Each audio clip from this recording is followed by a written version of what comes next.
Terezinha.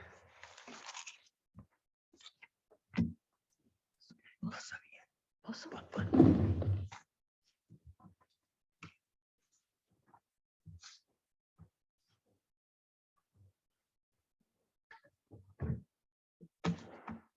Está.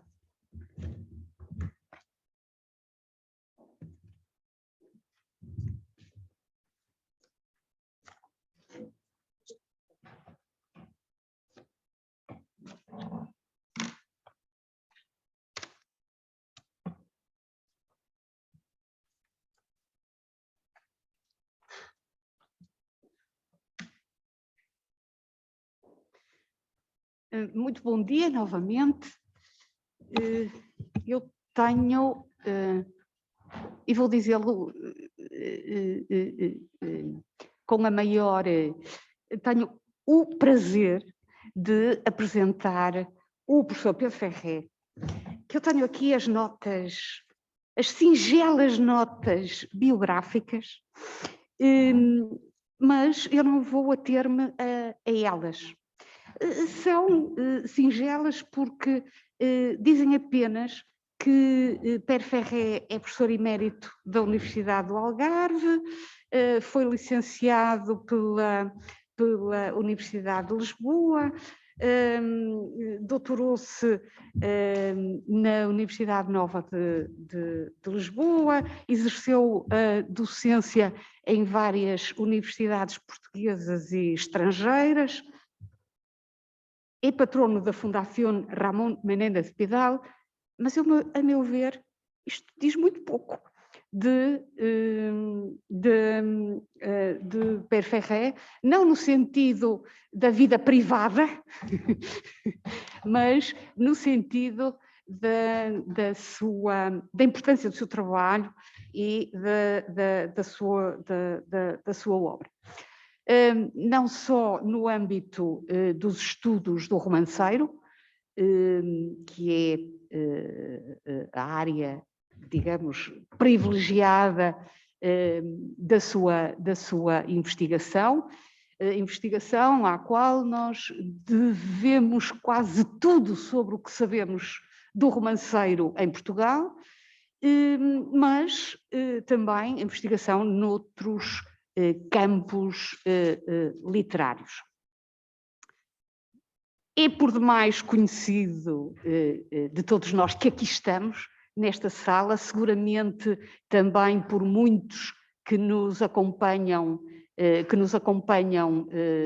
à distância, e sublinho à distância, porque atualmente se diz com muita frequência nos acompanham à distância, e agradeço desde já ao professor Pedro Ferré a participação neste colóquio organizado pela Sandra Borto. Falta o título, a sua intervenção e a sua exposição intitula-se Editar o romanceiro do século XIX hoje. Bom, muito obrigado mais uma vez. Agora, neste momento, as minhas palavras de agradecimento dirigem-se, em primeiro lugar, evidentemente, à Fundação Dom Luís e à sua direção, terem acolhido este encontro e, evidentemente, também ao Centro de Literatura Portuguesa e ao IEL, que criaram a possibilidade de que Sandra Borto nos reunisse neste encontro de hoje. Portanto, a todos o meu sincero muito obrigado. É de facto particularmente interessante para mim poder falar hoje com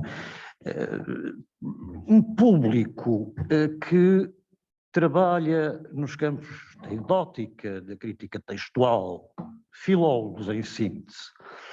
E digo particularmente interessante porque por variadíssimas razões, e algumas delas eu abordarei neste texto, os meus colegas de trabalho ligados ao romanceiro muitas vezes se têm furtado a entrar em questões que são questões pura e simplesmente filológicas, muito concretamente questões de crítica textual. Até, em alguns casos, poderia dizer, não me vem neste momento aqui a propósito, mas poderia dizer, em muitos casos, até as variantes que se encontram em abundância nos textos tradicionais têm explicações filológicas, isto é, oriundas da crítica textual. Eu hoje vou-me centrar na edição do romanceiro no século XIX, do século XIX hoje. Tenho consciência de que há uma grande carga polissémica ou mesmo uma enorme ambiguidade num título como este. E, portanto, eu vou tentar explicar melhor, cingir melhor o objeto.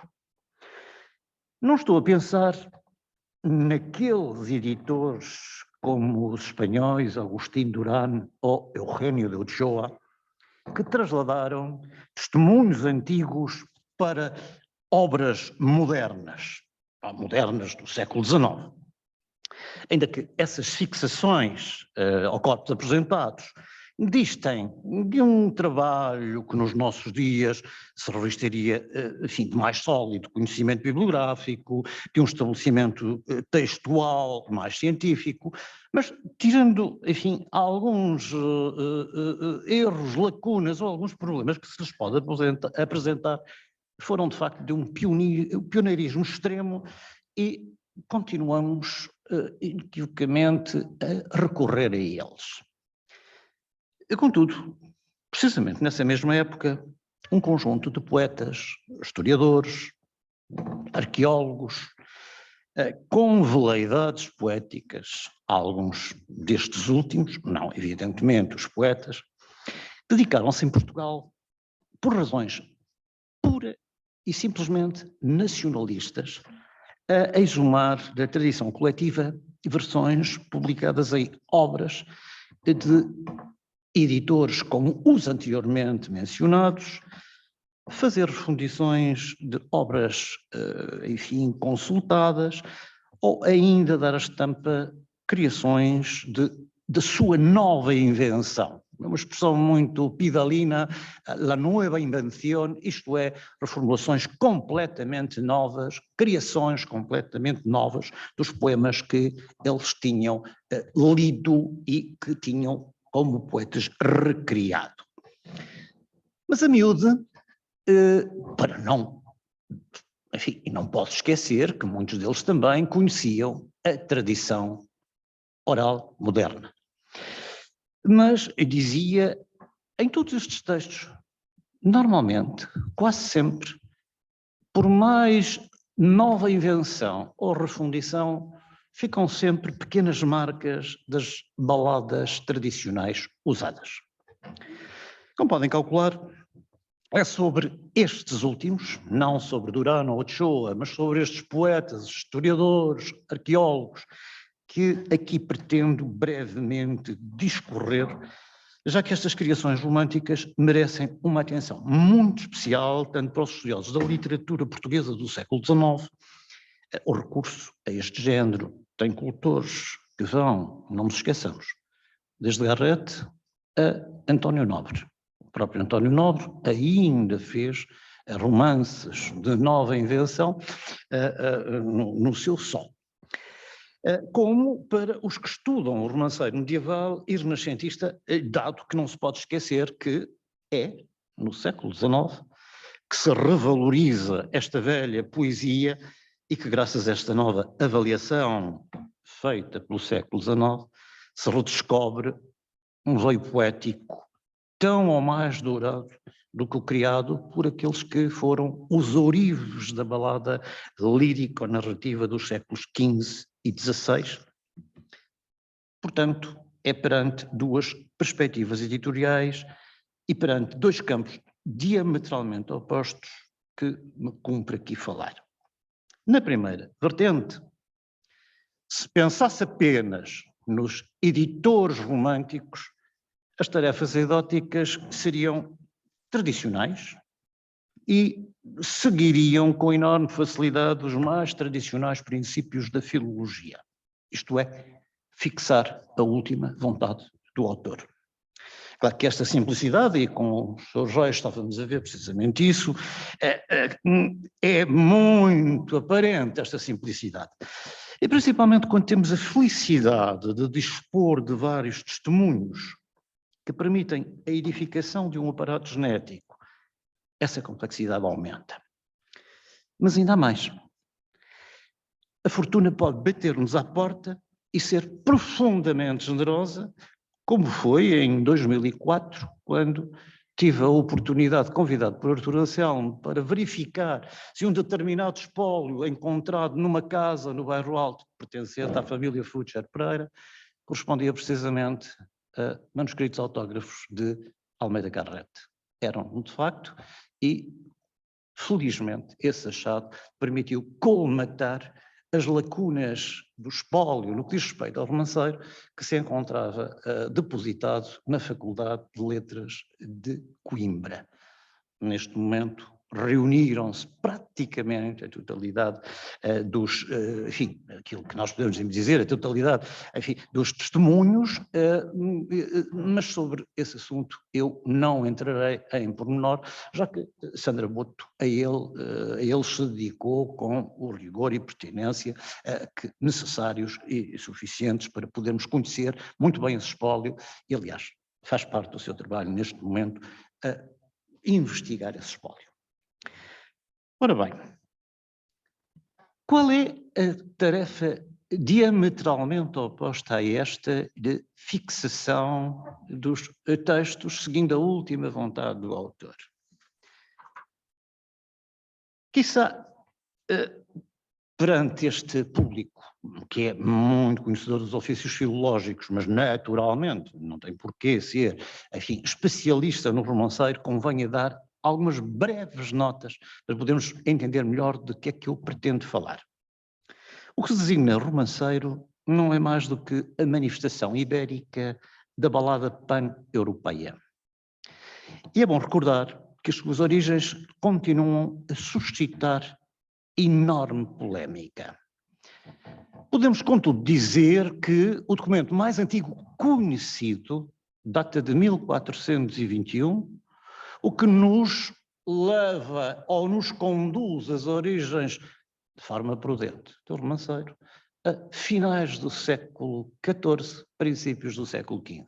Isto é, quando um estudante maiorquino, por volta de em 1421, publica no seu caderno um romance, escreve no seu caderno um romance, como uma memória, ele estava a estudar em Itália, é porque evidentemente esse género já estava a circular e portanto o que ele está a fazer é fixar para que não se perca esse património, fixa no seu caderno de apontamentos. Portanto, por isso eu aponto umas origens para o início, finais do século XIV, princípios do século XV. Ao mesmo tempo, é preciso também recordar que o suporte memorial e em papel eram as formas de conservação e transmissão dessa cultura.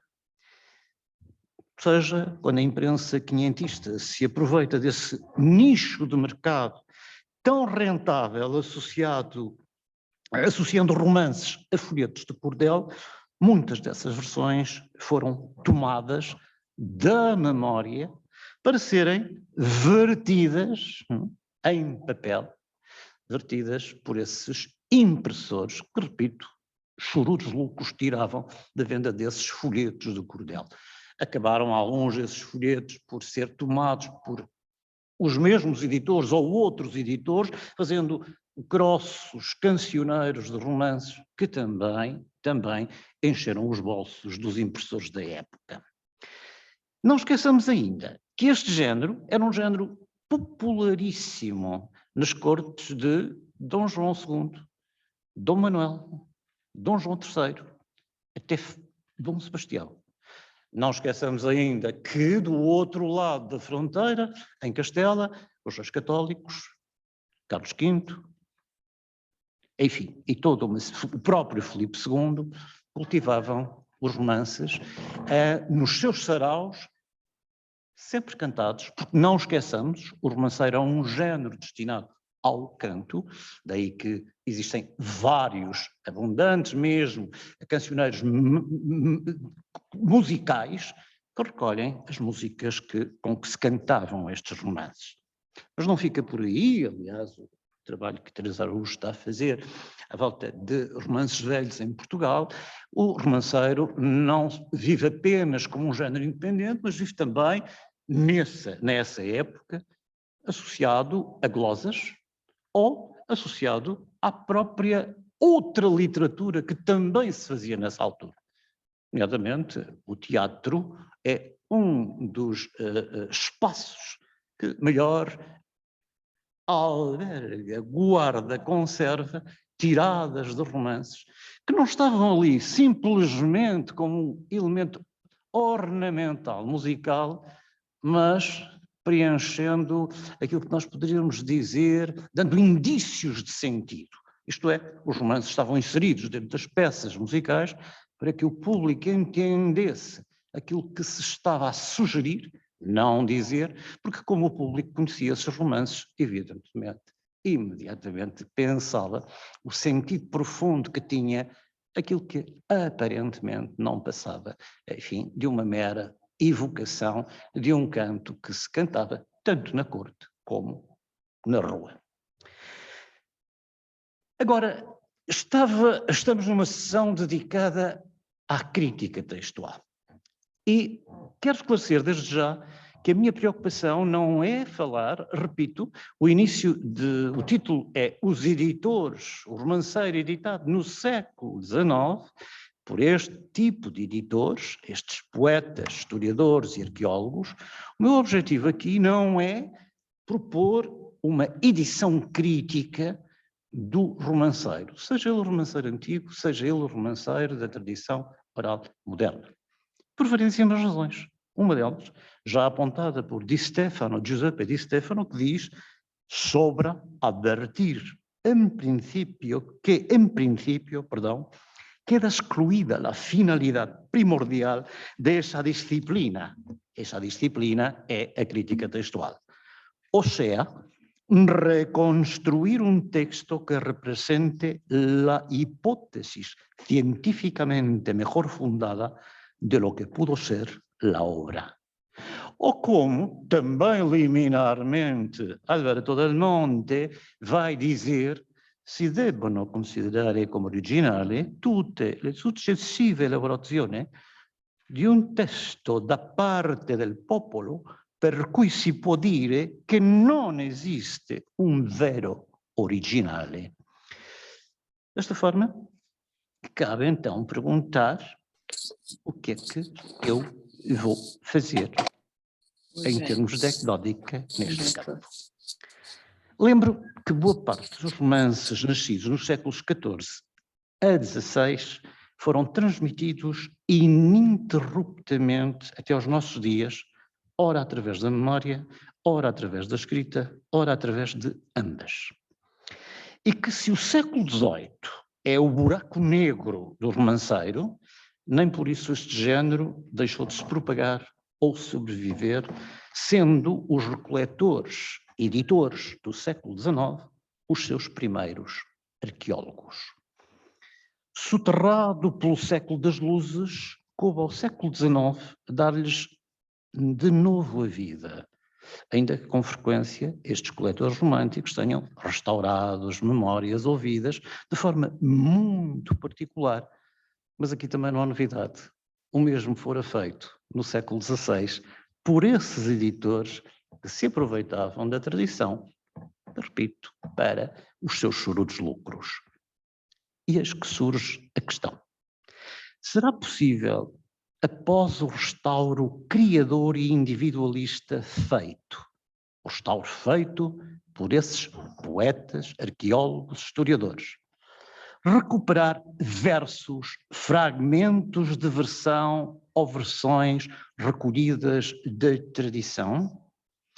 Ou, no mínimo, será possível separar a ornamentação romântica da primitiva forma que serviu de base à edificação de um novo poema? Ou seja, nós temos uma roupagem poética romântica e temos uma série de fórmulas que, apesar de tudo, fazem parte, constituem parte dessa recriação romântica. Será possível ler Garrett, Estácio da Veiga ou Rodrigues de Azevedo e deles exumar as suas próprias fontes?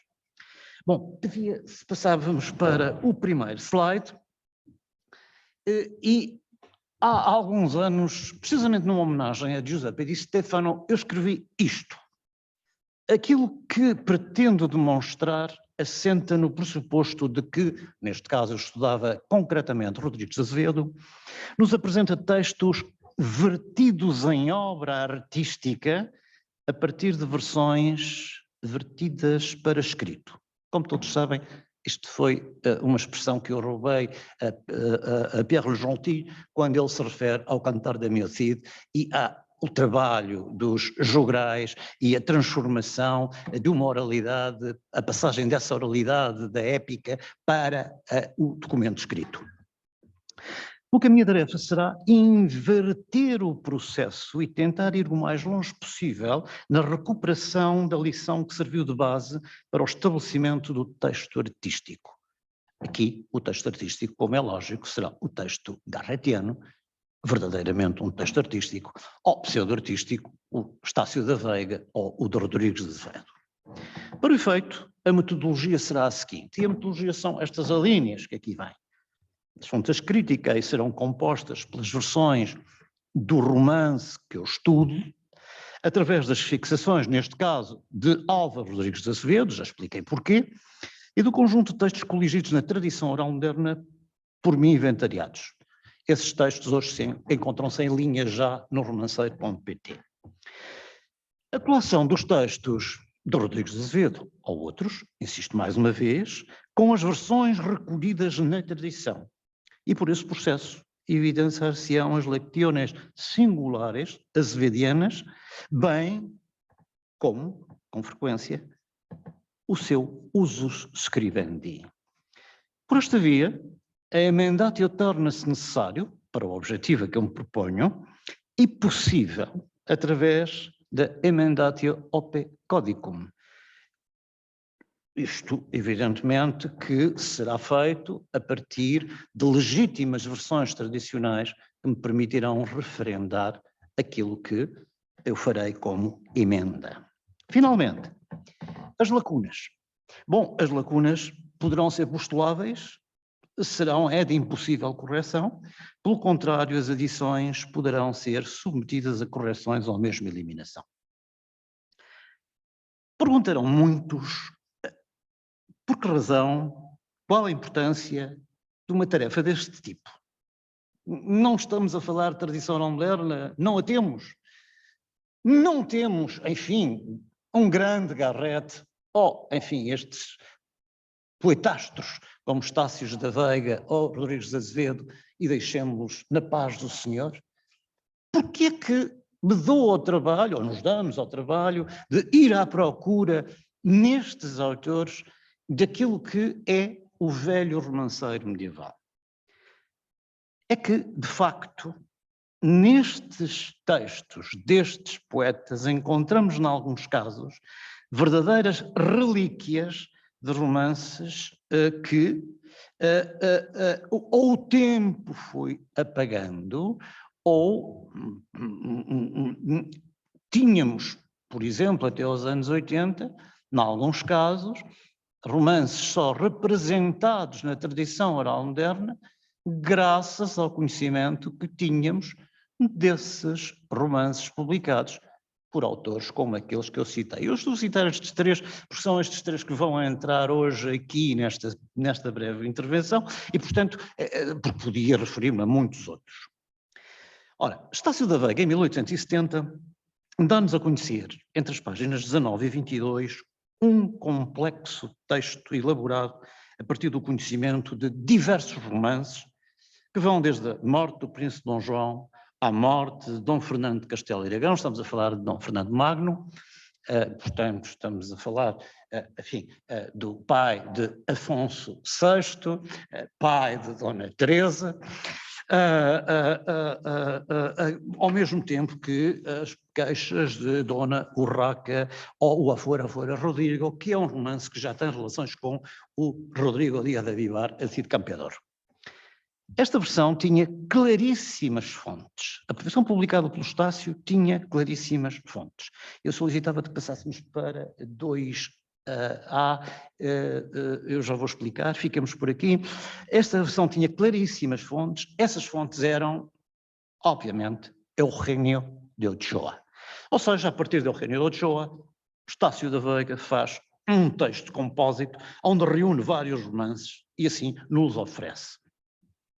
Mas havia algo enigmático nesse texto. É que nesse texto nós encontrávamos uns versos que, ainda que não reproduzissem textualmente aquilo que viríamos a conhecer mais tarde, porque nesta altura, não esqueçamos, o único que tinha encontrado um romance dedicado à morte do príncipe Dom João de Castela, estamos a falar do herdeiro dos filhos dos reis católicos, o primogênito dos reis católicos, cuja morte cria aquele problema sucessório que todos bem conhecemos. Esses versos de morte do príncipe Dom João também figuravam neste romance. E punha-se aí uma questão, que era, podemos passar para 2A, 2B, aqui temos a transcrição do manuscrito, que eu já explicarei aquele manuscrito, o que é que correspondia. Nessa altura, Estácio só podia conhecer da morte do príncipe Dom João a versão de Garrett. Versão essa que eu a seguir vou publicar, vou passar em slide, porque esta versão que estamos agora aqui a ler, que é a transcrição do manuscrito que apareceu na Biblioteca Real de Madrid, só foi publicada em 1991. Portanto, nós não tínhamos nenhum testemunho antigo da morte do príncipe Dom João. Só conhecíamos os factos históricos da tradição da morte do príncipe Dom João graças à tradição. Ora bem, podemos passar então para, agora sim, a lição comparada entre as versões de Estácio da Veiga, a transcrição da versão autógrafa de Estácio da Veiga e, finalmente, a versão de Almeida Garrett, publicada em 1851, portanto, a primeira versão da morte do príncipe Dom João que conheceu o romanceiro pan-hispânico. Ora bem, se repararmos, há uma versão que é, em primeiro lugar, publicada em 1870. Eu só publico o fragmento que nos interessa, que começa por enfermo, el rei de Castela, em cama de prata estava, etc, etc, etc. Se olharmos para o último texto de Garrett, vamos encontrar, e estou aqui a apontar em negritos, algumas coincidências. Voltarei a este ponto. Nós não conhecíamos ainda, até há relativamente pouco tempo, ou seja, mais ou menos, salvo erro, 2004, a altura em que José Joaquim Dias Marques fez uma tese de doutoramento sobre Estácio da Veiga, por mim orientada, nós não conhecíamos os manuscritos de Estácio. E, como não conhecíamos os manuscritos de Estácio e não havia fonte antiga do romance, a única possível fonte de Estácio era Garrett. Mas parecia-nos pouco. A aparição do manuscrito iluminou-nos aquilo que era uma das grandes lacunas no romanceiro tradicional.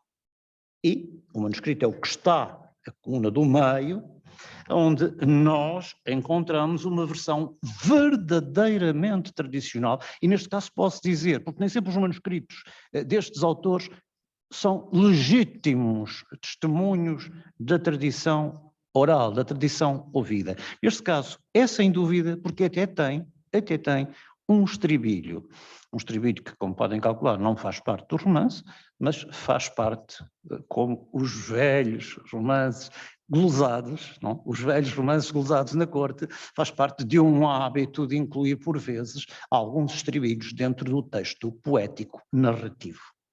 Ora, se repararmos, olhando para os negritos que aqui se encontram, nós vamos encontrar uma série de dados que nos permitem, primeiro, testemunhar que a morte do príncipe Dom João foi de facto ouvida por Estácio da Veiga no Algarve.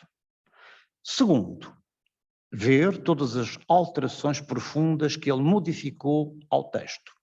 Se olharem para o manuscrito e olharem para o que ele publica, há um abismo. Faltaria, de qualquer forma, e por isso traga à colação o texto de Garrett, a referência aos médicos que realmente assistiram ao príncipe Dom João. Há até versões da tradição oral moderna que conservam o nome do médico, o Dr. de la Parra, não só em território espanhol, mas como em território português. O médico que todos sabemos foi o principal médico assistente do príncipe. Ora, essa referência aos médicos, que não se encontra no manuscrito, obviamente ele foi tomá-la a Almeida Garrett. Portanto, temos aqui o resultado de uma versão compósita, onde tradição oral e tradição, neste caso escrita, apoiada em Garrett, se vão cruzar. Bom, passemos para um outro exemplo, que são as edições que nós chamamos edições criativas. Almeida Garrett, no terceiro volume do seu romanceiro, publica um dos romances afiliados no grupo dos temas pertencentes ao ciclo odisseico. São temas onde o marido ou o noivo, após um périplo, uma longa viagem, regressa à sua casa, tal como Ulisses, e a sua Penélope ou já está casada ou vai se casar. Portanto, no romanceiro, na balada europeia, existem muitos ecos da velha Odisseia e precisamente deste núcleo da narrativa, enfim, da fábula, ou do poema homérico. Pois bem, peço por favor o slide seguinte. Nós temos aqui um exemplo, temos um facsímile, uma reprodução do Cancioneiro de Romances de Chácaras e Solaus, de 1824, que é um documento extremamente interessante, guardado na Biblioteca da Faculdade de Letras de Coimbra e que, em muitos casos, nos apresenta legítimas versões recolhidas por Garrett da tradição. Recolhidas por Garrett, ou enviadas a Garrett por correspondentes e amigos que iam, enfim, nutrindo o seu arquivo para depois nos oferecer os seus romanceiros. Este é o texto de 1824, ao qual voltaremos, mas historicamente é importante vermos, este é o documento mais antigo que nós temos do romance a que eu me referi, que se chama O Regresso do Navegante. Ele intitula A Noiva Arriana. De qualquer forma, eu pediria que passássemos para o slide seguinte. Aqui temos mais um testemunho retirado, encontrado no espólio Futcher Pereira. Este romance volta a ser transcrito, é uma nova transcrição. Devo dizer que há várias transcrições e nota-se claramente uma evolução daqui para a última mão, que ainda não é a última mão que ele vai dar à imprensa, mas é quase. Mas este é o manuscrito mais antigo, o testemunho mais antigo, certamente. Bom, passemos então agora a seguir para, depois já voltaremos aqui, para um pequeno excerto do Regresso do Navegante. Diz, e eu vou ler: Deus vos salve, minha tia, na vossa roca a fiar. Venha embora o cavaleiro, tão cortês no seu falar. Má hora se ele foi tia, perdão, má hora torna a voltar, que já ninguém o conhece, de mudado que há de estar, por lá uma taça em moiros, se assim tinha de tornar. Ai, sobrinho da minha alma, que és tu pelo meu falar. Não vês estes olhos, filho, que cegaram de chorar? Bom, qualquer conhecedor do romanceiro que esteja familiarizado com o estilo do romanceiro, ao ler estes versos de Garrett, vai, pelo menos, a parte que vai do verso 4 ao 14, vai notar algo estranho. E dirá, isto não é tradicional. De facto, se nós fizermos o cotejo entre, só neste fragmento, por exemplo, entre o que diz a tradição e o que escreveu Garrett, nós só encontramos correspondências, eu vou, por uma questão de brevidade, omitir a análise mais detalhada, nós só encontramos correspondências na tradição oral moderna com os versos que não estão em negrito. Os que estão em negrito não têm correspondência na tradição oral moderna.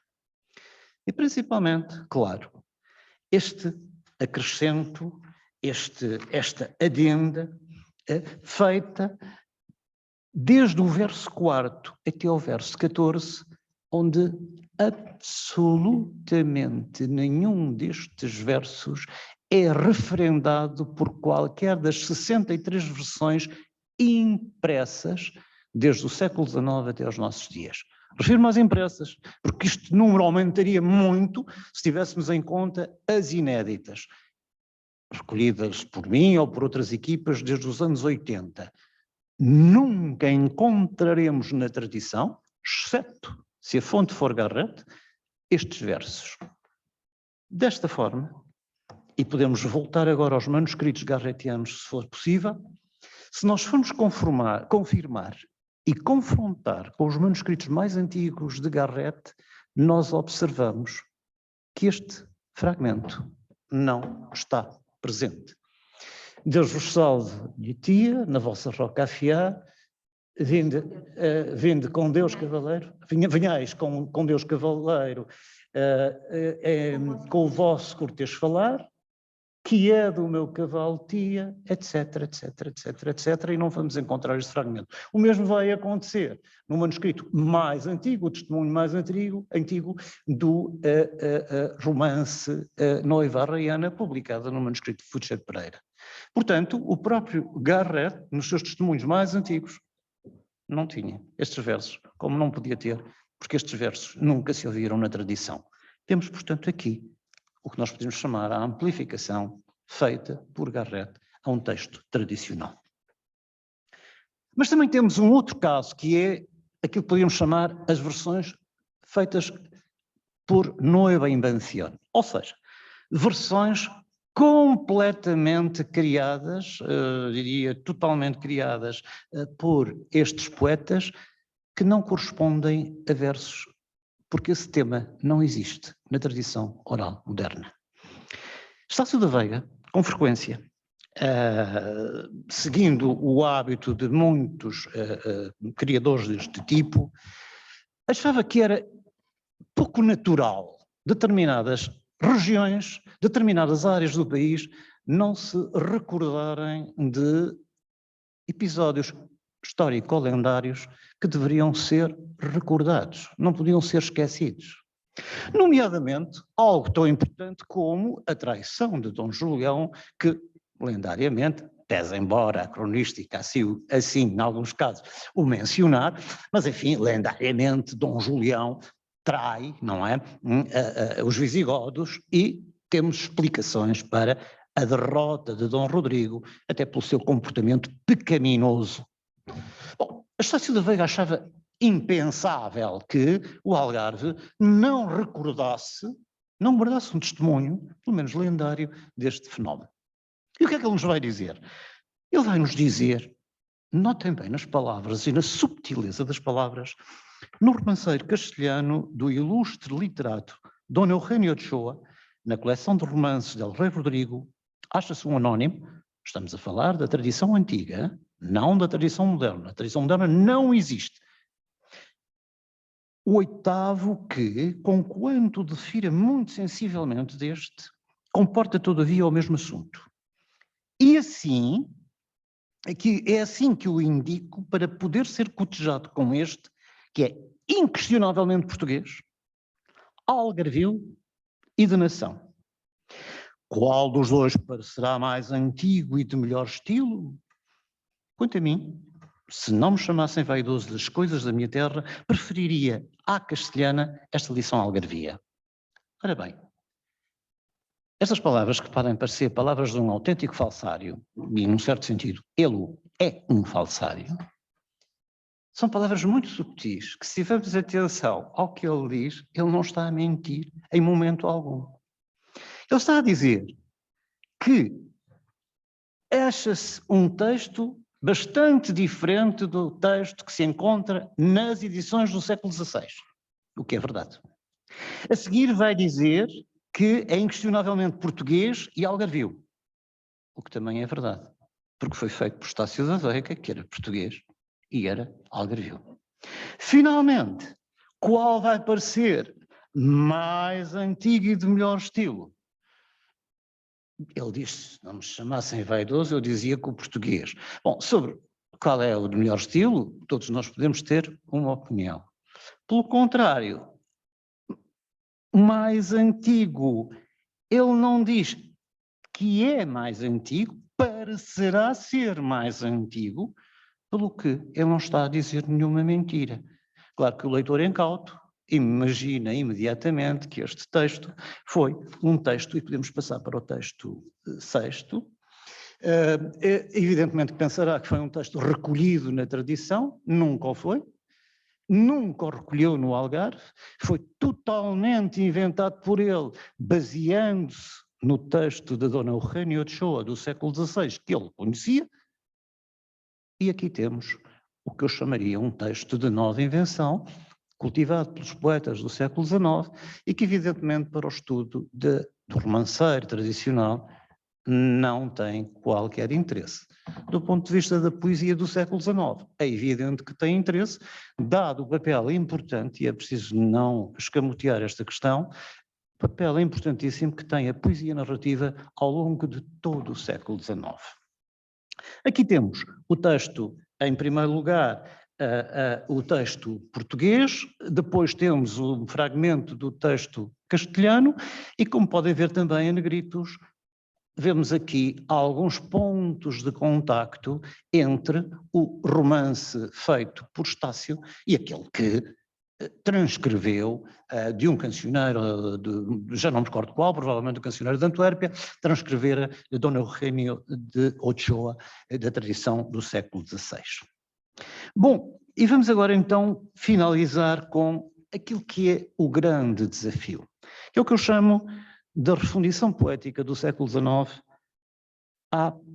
ao encontro da versão perdida. Eu aqui talvez pedisse passássemos já para os últimos slides, que é o 7, em que aquilo que eu proponho é bastante simples, ainda que tenha a sua complexidade. E devo dizer que todo este trabalho foi feito ainda antes do auxílio dos computadores.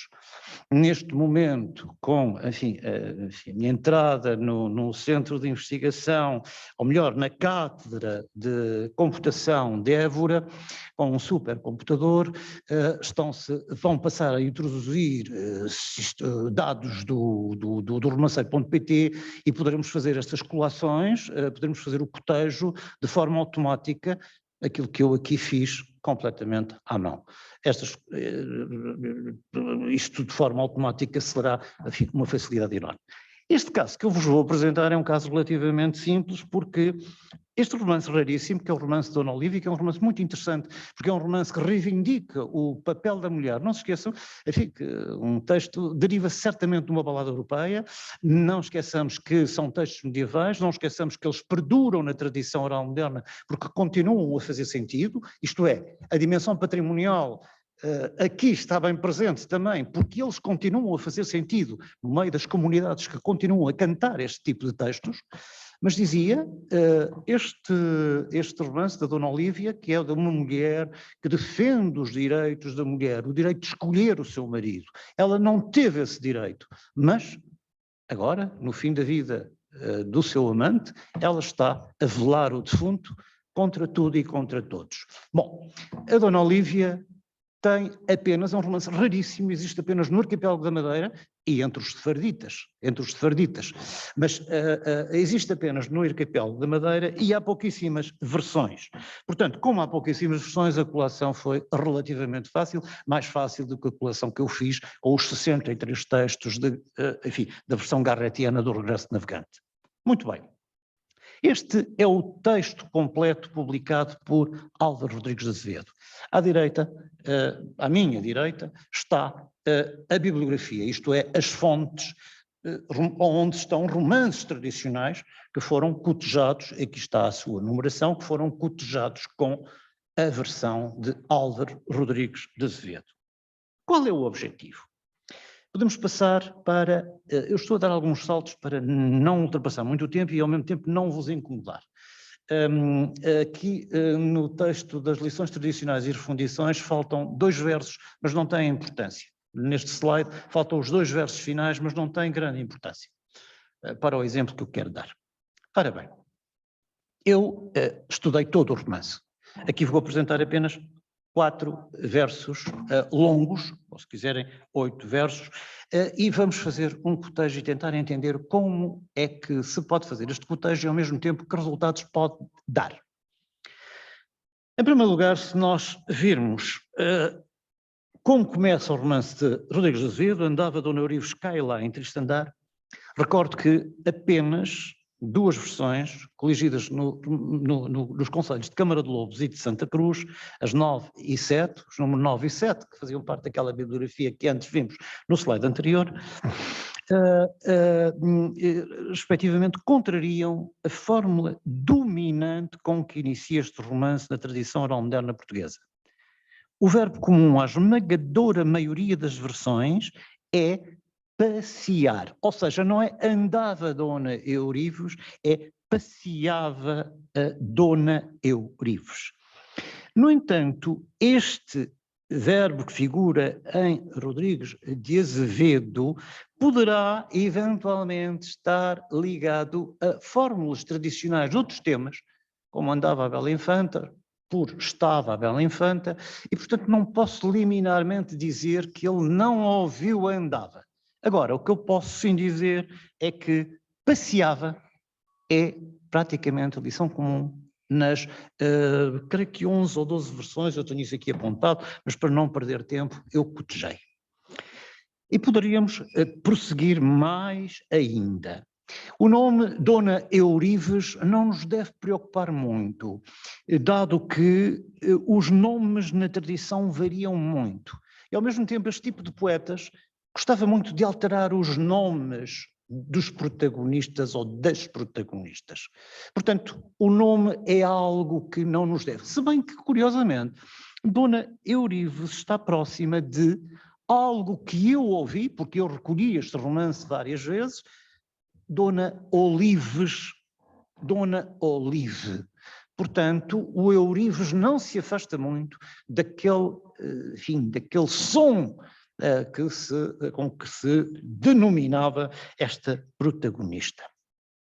Cá e lá em triste andar. Bom, cá e lá em triste andar não é de facto aquilo que a tradição nos diz. A tradição é praticamente unânime ao assumir que o passeio se fazia pela torres da sua sogra, portanto, passeava Dona Eurives pelas torres da sua sogra.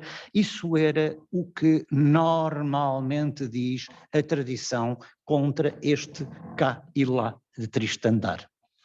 Chorando as suas penas que devia de chorar, este las é típico, é um uso scribendi de Rodrigues de Azevedo. Ele utiliza las, sistemática, las. É normal, portanto, é algo que nós podemos eliminar imediatamente, faz parte do uso scribendi deste, enfim, historiador, porque ele era um historiador, professor, um homem nascido em Vila Franca, professor, que viveu muitos anos no Funchal e por isso tem um liceu lá, com o nome dele.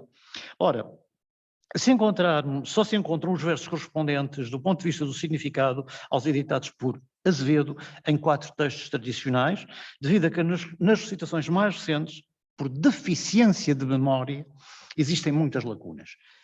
Com efeito, a tradição confirma a possibilidade de que estes versos de Azevedo sejam legitimados do ponto de vista da intriga, ainda que o seu discurso não possa ser referendado. Bom, a seguir, será interessante ver fórmulas como uma fórmula encontrada entre os sefarditas, torciendo sus blancos brazos e arrancando sus cabellos, ou mesando sus cabellos, que nos dá alguma aproximação àquilo que aqui está. Ora, se passarmos para o verso seguinte, o que tendes, Dona Orives, que vos não seja de grado, estes versos foram também objeto de profunda recriação.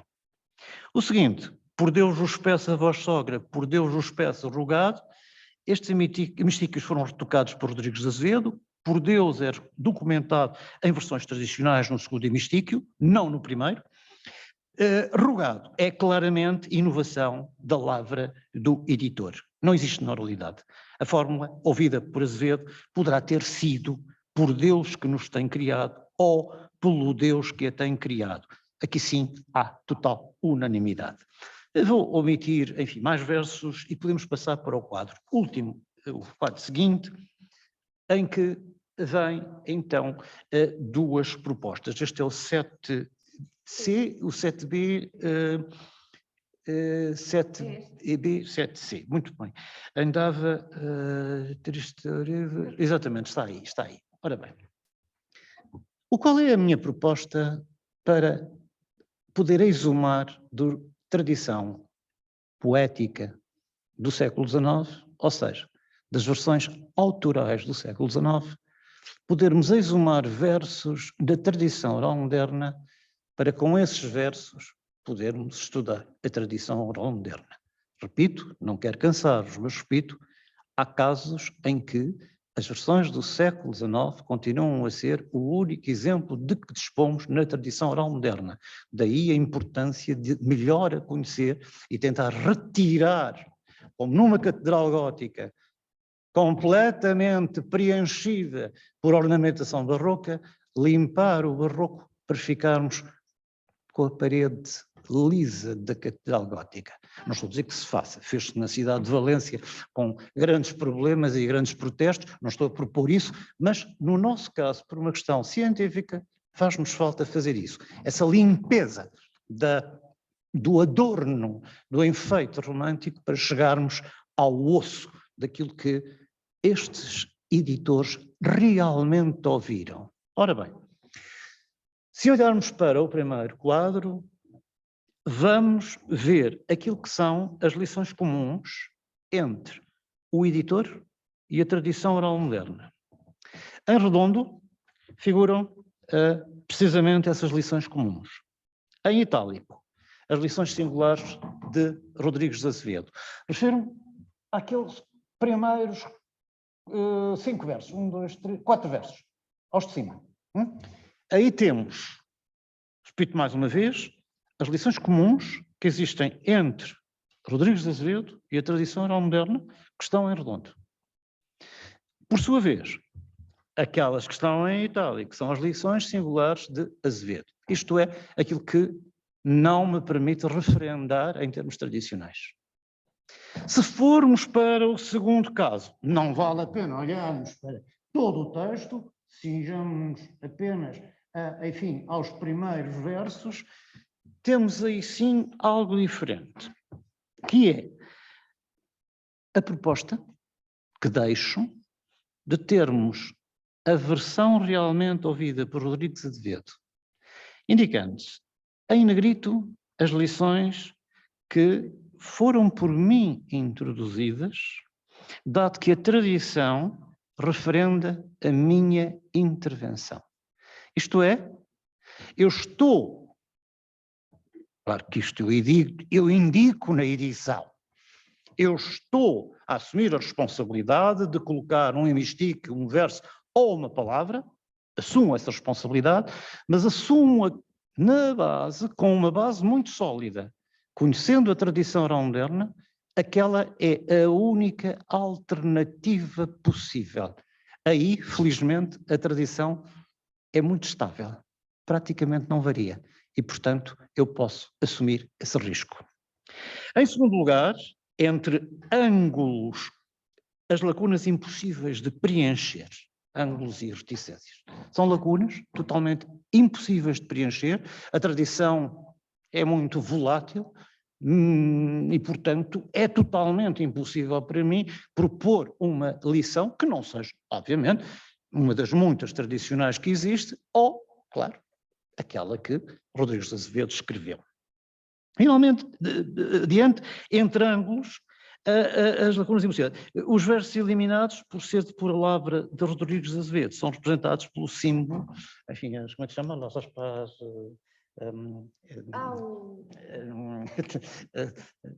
Quais? Este. O cardinal. O cardinal. São representadas pelo cardinal, que é um caso que, por acaso, não está aqui representado, mas essas são as totalmente... Ou seja, numa palavra, dizer que aqui temos uma certeza absoluta de que foi esta a versão ouvida, isto é, o segundo caso é o caso onde eu vou mais longe, não apresento apenas as lições singulares de Azevedo e aquelas que coincidem com a tradição. Vou mais longe, expurgo Azevedo e, em alguns casos, introduzo versos, portanto, faço o que eu chamarei uma emendatio pecodicum, porque precisamente me baseio na tradição que me legitima, ou que eu acho que me legitima para essa correção. E, portanto, deste modo, poderemos aceder a textos profundamente retocados, que do ponto de vista do leitor de literatura portuguesa que queira estudar a poética, a poesia romântica do século XIX, tem pano para mangas, e insisto, é um campo muito pouco explorado e que devia ter sido já mais explorado, porque a balada romântica, repito mais uma vez, tem um papel determinante na civilização no século XIX, na cultura do século XIX. Veja-se, em última instância, a própria paródia, mas não só paródia, que o Essa faz, já que estávamos a falar de Essa, na Ilustre Casa de Ramires, não? Com, enfim, aquele poema que está a ser escrito, que no fundo está a caricaturizar uma situação muito normal das revistas literárias da época, das revistas, enfim, e portanto o papel que ele tem, tão grande que o próprio Essa vai recorrer à balada romântica para, bom, volto a dizer, há uma dimensão caricatural, mas há mais do que isso, mas enfim, não vamos agora falar do Essa, não interessa. Mas dizia, do ponto de vista do século XIX, nada mais há a dizer, temos as versões, teremos é que preparar boas edições para não acontecer coisas como as que Carlos Reis nos indicou há pouco. Ele referia-se à Porta Editora, não? Aquele descalabro com Essa. Evidentemente, mas para os que estudam o romanceiro, antigo e moderno, o século XIX pode fornecer-nos dados muito importantes. Termino dizendo, isto é um trabalho que, enfim, foi feito para 2 teses de doutoramento, isto é, quando estava a orientar 2 teses de doutoramento, eu tentei, uma orientar muito à distância, outra sim orientar mesmo. Eu tentei fazer 2 estudos para poder auxiliar os meus doutorandos a fazerem o seu trabalho, enfim, de investigação e pesquisa. Mas, ao mesmo tempo, eu quero dizer que este trabalho é um autêntico trabalho de arqueólogo. o que eu tentei fazer com isto é um autêntico trabalho arqueológico. É, no meio dos encontrar cacos, não é? Para os poder soldar e moldar, tentando restaurar o documento antigo. Não o restauro, repito, como proporia uma dona Carolina de Micaelis de Vasconcelos, ou outros dessa época, mas o restauro que eu creio que o século XX nos permite. E com o auxílio dos computadores, muito mais fácil será. Obrigado pela vossa atenção, peço muita desculpa pelo tempo que devo ter ultrapassado longamente, mas, enfim, espero que tenha servido pelo menos para ilustrar algo que não sei se fará parte do cânon, mas de certeza faz parte do património cultural literário português. Muito obrigado.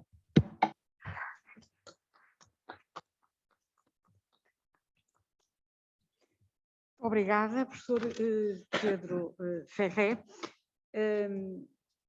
Mostrou-nos de uma forma exemplificada o trabalho que tem desenvolvido ao longo de muito tempo, porque este é um trabalho minucioso, moroso. Há bocado a Sandra falava na Slow Science, melhor exemplo não há, porque é um trabalho de rigor, minúcia, e compreendo que as ferramentas digitais possam contribuir. Agora, podem contribuir, mas não prescindir, a meu ver, desse trabalho. Não há forma de prescindir dele, a meu ver, porque não há ferramenta digital que crie este conhecimento se não tem uma base para o processar, não é? Portanto, este é, por um lado, enfim, aquilo que eu queria que no fundo, pedir-lhe para comentar. Não, evidentemente tem toda a razão, quer dizer, mas não nos devemos esquecer que a máquina, por um lado, só faz aquilo que nós ensinarmos a fazer, não é? Portanto, por trás da máquina há um espírito que pensa. A inteligência artificial é, no fundo, a nossa inteligência, não é? Acelerada por uma máquina, não é? Ou facilitada por uma máquina. E, portanto, nós temos que inserir os dados na máquina, para a máquina depois nos poder responder. Aquilo em que o computador será... Repare, eu fiz este trabalho com meia dúzia, aliás, em seminários de doutoramento ou de mestrado, com alguns alunos fomos fazendo alguns trabalhos deste tipo, até mesmo para podermos responder cabalmente ao romanceiro, ao projeto do Garrett Online, onde esta vertente também é contemplada pelo projeto Garrett Online, mas evidentemente que fiz isto para um punhado de romances. Se eu tivesse que... A máquina vai nos ajudar na colação.